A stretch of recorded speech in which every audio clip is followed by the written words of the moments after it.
Our story begins in ancient Persia, the greatest and mightiest empire of its time, stretching from India to Africa, filled with power, wealth, and glory.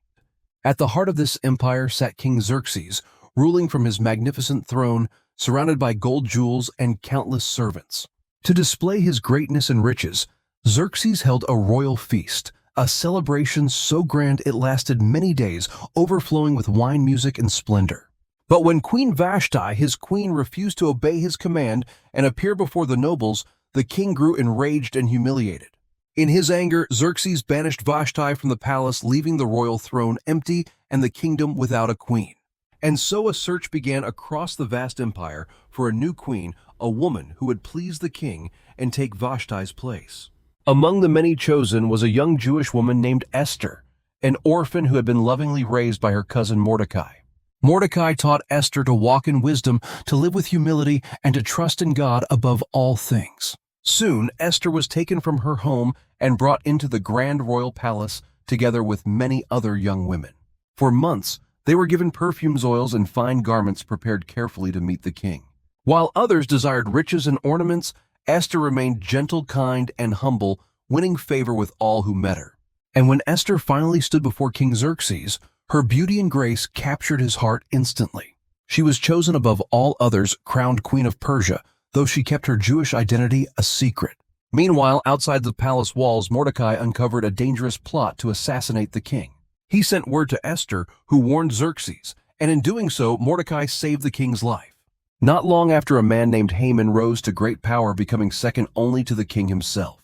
Everyone was commanded to bow before Haman, yet Mordecai refused, for he would bow only to God. Haman's pride turned to rage. He could not bear Mordecai's defiance, and so his hatred grew against all Jews. Using deceitful words, Haman tricked King Xerxes into signing a decree that on a certain day all Jews in the empire would be destroyed. When this decree spread, the Jewish people fell into mourning, clothed in sackcloth and ashes, weeping in fear for their lives. Mordecai sent a desperate message to Queen Esther, urging her to go before the king and plead for her people. But Esther trembled, for she knew the law to approach the king without being summoned was to invite certain death. Mordecai's reply was firm and full of faith. Perhaps you were made queen for such a time as this. Esther was moved. She called for all her people to join her in fasting and prayer for 3 days and nights. At the end of her prayer, her heart was steady. She resolved, "If I perish, I perish." With courage, Esther dressed in royal robes and stepped into the throne room, though her life hung in the balance. The king looked upon her, and moved by love extended his golden scepter. Esther was spared and welcomed with favor.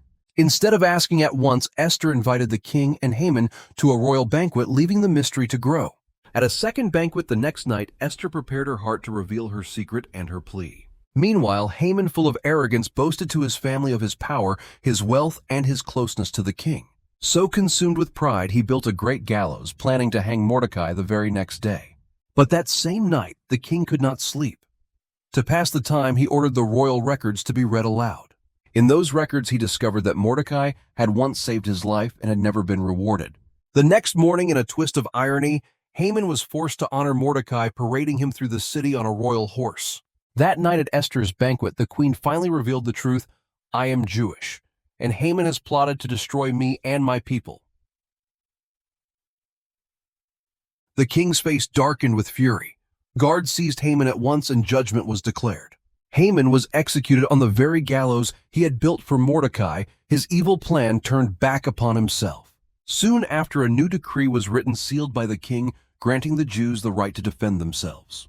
On the appointed day, they rose in courage and were delivered from destruction. Because of Esther's faith and bravery, her people were saved.